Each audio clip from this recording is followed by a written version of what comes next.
Hey everyone, and welcome back to Figure Barn. Today we've got a couple of Funko Pop figures from NYCC and Funkon London.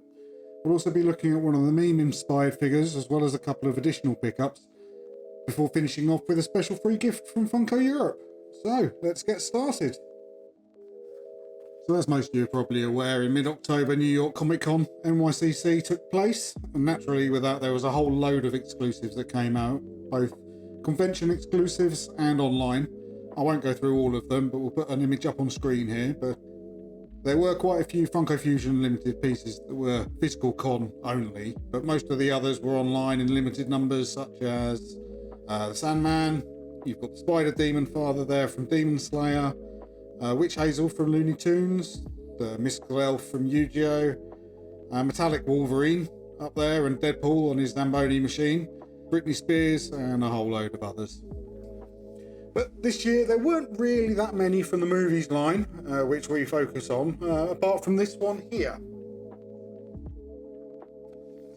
And we have Coraline with her dowsing rod straight from the eerie and whimsical world of, well, Coraline, which has just been re-released at the cinema in line with its 15th anniversary.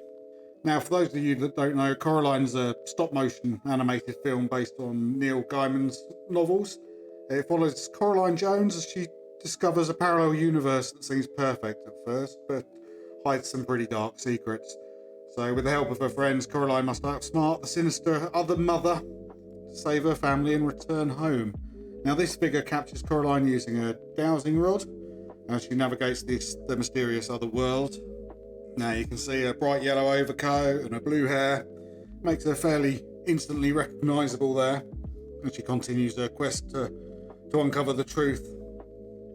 Now, as well as the figure looking pretty cool there, as you can see, it's also the first chance I've had a look at one of the new QR based stickers that they put on the boxes here. Now, these stickers feature a unique QR code and an item number that can be scanned and verified through the Octane 5 website, and allows you to check if the pop is 100% authentic. Should give you an extra level of security against fakes, which to me is always going to be a good thing. Now, I bought this directly from Funko Europe, so I'd like to think that this one's genuine, but obviously if you can go onto the Octane 5 website and you can check these things out, just to give you that extra peace of mind. So moving on, Funko is celebrating 4 years of Funko Europe with Funkon London 2024, which is an online event featuring 5 exclusive Funko figures this year. Now, these exclusives were first available on Friday, November the 1st on Funko Europe, also on Funko.com and shared retail stores. Again, there's the picture up in the corner there. I will go through all 5 of them here. So you've got, I think it's pronounced Haganazuka from Demon Slayer, Homer Simpson with his nuclear reactor there. You get a Jumbo Palkia from Pokemon, which was big and in fairly reduced numbers. You've got a Raichu from One Piece. And then there's the one we have here, which is Paddington, which never fails to charm. There he is, our little friendly little bear. So you can see you've got the Funkon London limited edition sticker in the corner there. This is again the only one that I was really looking for out of the event. Now, Paddington, I'm sure as you all know, is beloved. This one's based off the live action series that's created by Michael Bond back in the 60s, I think. So Paddington is a kind-hearted bear coming from deepest, darkest Peru who travels to London, finds a new home with the Brown family. Now, the first 2 films in our house are, they're favourites of ours, especially with the lad. They really are quite good films. You've got quite a strong cast of standard British actors. You've also got Nicole Kidman in the first one, and then you've got Hugh Grant as the main protagonist in the second. Big names, but they're good fun films. Now, as I'm filming this, it's actually yesterday, on November the 8th, that the 3rd Paddington movie that came out, Paddington in Peru, where he goes back and tries to visit his Aunt Lucy. I believe this isn't actually being released into the US until early January. But if we look at the figure itself, so you've got Paddington there sitting on his suitcase in his standard red hat and blue duffel coat, holding his favourite marmalade sandwich that he usually keeps underneath his hat just in case of emergencies. So there he is there. It's a really nice one. There was another one a few months ago that came out of him sort of standing with his suitcase and a label around his neck. But yeah, this one's nice. I believe the original as well, they had a flocked version that came out as well. Interesting that this is 1480. Now this is quite a while ago this was numbered. Now that we're up to the mid 1600s with some of these ones. Coraline that we just looked at was 1661. So you can see they've obviously had this in their mind for a while. But yeah, another nice pop and quintessentially British. So next up as a Funko online exclusive, we have Hannibal Lecter from Silence of the Lambs, dressed up in a prisoner guard uniform there. Now this figure captures one of the most iconic scenes in where he escapes from custody. Lecter uses a hidden piece of a pen to unlock his handcuffs. He lures one of the guards into his cell, fairly viciously attacks him, and then subdues another guard. Now, I'm not going to put the image up on screen, but he essentially flays the guard's face and wears it as a mask, as you can see in this figure here. That head sculpt is looking a little bit baggy. If I just turn it up to the light there, you might be able to see the join lines just underneath the chin.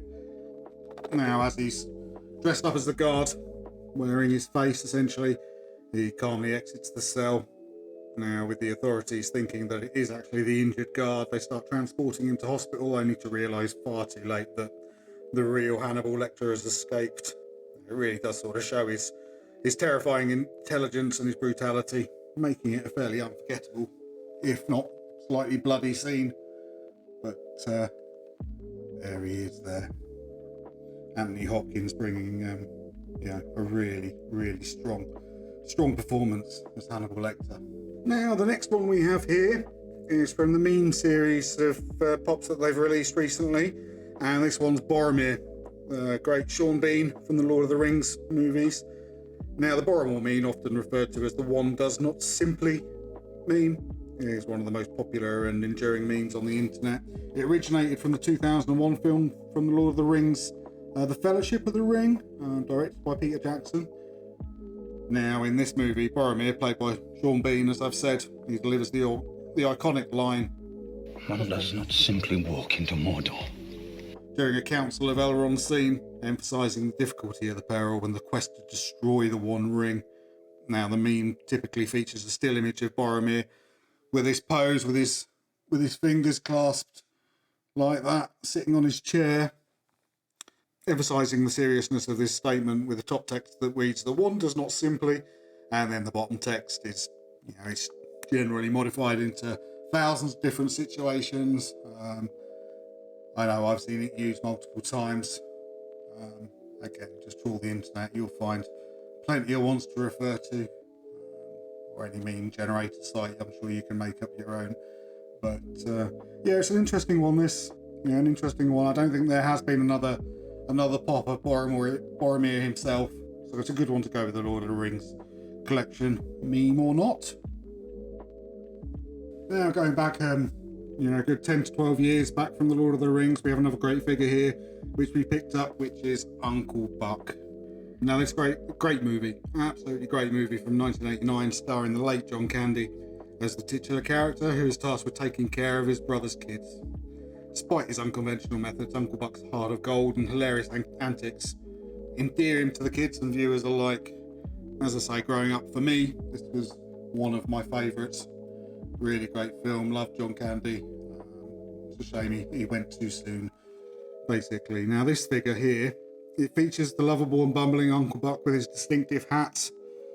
And basically, it's a scene where he goes to check on his teenage niece Tia at a high school party when he finds her in bed with her boyfriend Bug. He dramatically interrupts them basically by knocking on the door, and you see the screwdriver in his hand there. That suddenly sort of comes through the lock of the door and certainly makes his presence even more intimidating and humorous as he starts brandishing the large power drill. And yeah, Bug's a bit freaked out and puts his hands back where they need to be, basically. But, great film. John Candy, a very young 8-year-old. Macaulay Culkin as one of the kids as well. can't remember if that came before or just after Home Alone. I'm sure I'll check after this video's made, and I'll put a little marker up on screen to let you know which one's which. But yeah, everybody knows Macaulay Culkin was a fairly strong actor even before he was 10 years old. And last but not least, we have Freddy Funko here, dressed up as a palace guard, which was given free from Funko Europe. I can't remember how much you needed to spend, but that's basically why they were giving these out, based on how many pops you were buying. But they were only for a limited time, and I can only assume that this is a quintessentially British one-off of Funko Europe. As you can see there, with his tall bearskin hat and his red uniform, Freddy ready to stand guard over your collection, which is a charming nod to British tradition and the guys that stand outside looking after the Queen and King outside Buckingham Palace. Guard the fence! As you can see there, he's got his gold braid, holding his hat on there. He's got his medals, standing to attention. Okay, you've got Buckingham Palace on the side there. Another nod to London there. You would have thought this would have come out as part of Funkon London maybe, but no, it was out a little bit before that. But again, you know, special edition. Don't know how rare they are, but again, it's a nice one to have. I'm sure some folks in the US will be on the lookout for this one when they can get their hands on it. And that's all for today. I hope you enjoyed this look at some of the figures from NYCC, Funkon London and the Meme World. Don't forget to like, comment, subscribe, visit the website, all that good stuff. And feel free to reach out if you want to dive deeper into any of these movies or the figures in the collection. Other than that, we'll catch you in the next one.